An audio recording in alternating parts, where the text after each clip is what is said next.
When I was 13, I got my first horse. His name was Bo. He was a half an inch over pony class, a chestnut with sort of anonymous breeding history, not very well trained, a little bit mean and shaggy coated, but I didn't mind because he was mine, and I was willing to put the hours I knew it would take to train him in, because he was the one part of my life that didn't feel dark and dangerous. At that point, my dad had dropped me off with my mom in a small town in central Illinois. She had enrolled me in a Catholic school where I was the only Native person in an otherwise white school. I felt different, but that wasn't the only reason. The kids had another name for the reason I was different. Words like fag, queer, it, and freak. I heard that all day. The teachers told me if I didn't act so weird, maybe I wouldn't get in trouble being bullied. And when I went home, although my mom's words weren't quite that crude, her sentiment was the same. Everything I did, how I walked, how I talked, seemed disappointing. But every afternoon, I would get to go to the stable and saddle up Bo and go for a ride. I spent so much time grooming him and training him that within a few months, the first time we went into the dressage ring, he was flawless, and we walked out with a long, shiny satin blue ribbon in front of everyone who had thought that we were misfits. And for just that moment, everything felt good, like a story of redemption. But over the course of the next few months, as I entered 8th grade, it seemed like the bullying got worse. And at home, I had decided that it was time that I finally said it out loud to my mother. I came out, and her reaction was everything I feared it would be, and more, worse. I could almost feel her disapproval through the walls in the house. And at that point, it seemed like even when I was at the stable with Bo, those rides, that time I had with him, weren't enough. And there was this darkness that was encroaching on my very spirit. A voice inside me that said, maybe there was no place I would ever belong and no use going on.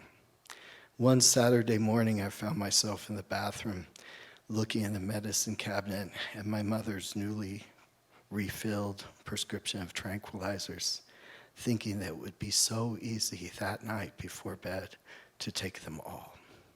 The kids would have no one to bully on Monday. My mother would have no one to say was embarrassing the family. I left them there knowing they'd be there and went out to the stable. And I saddled up Bo. I decided that day I was going to do something good for him, something to make him happy, because even if I felt like I couldn't feel happiness anymore, he could. So I rode him down by the airport where there was a long dirt road. I take him down there and let him just run to his heart's content. As we got near, I could feel him getting excited. He knew what was coming next.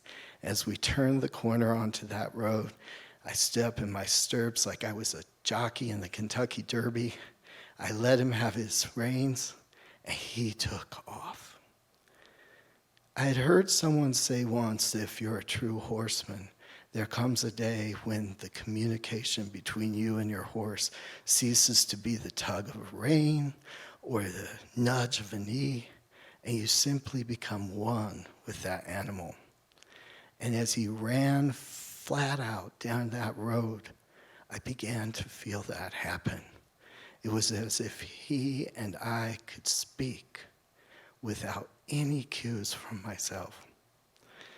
He ran faster and faster, and as we approached the end of the road, there's a dead-end sign.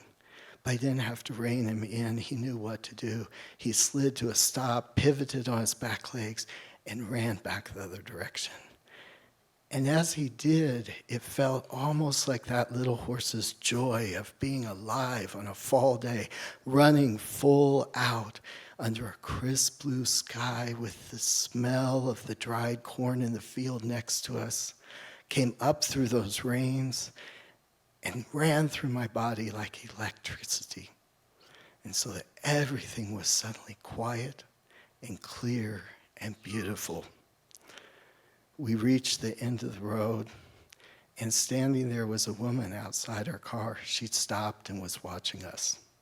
She smiled, waved at me, and said, "You and that horse, you're the most beautiful thing I've ever seen." "Thank you," I said. And that was enough. In my culture, we say horses have the ability to heal, and I know that that's true.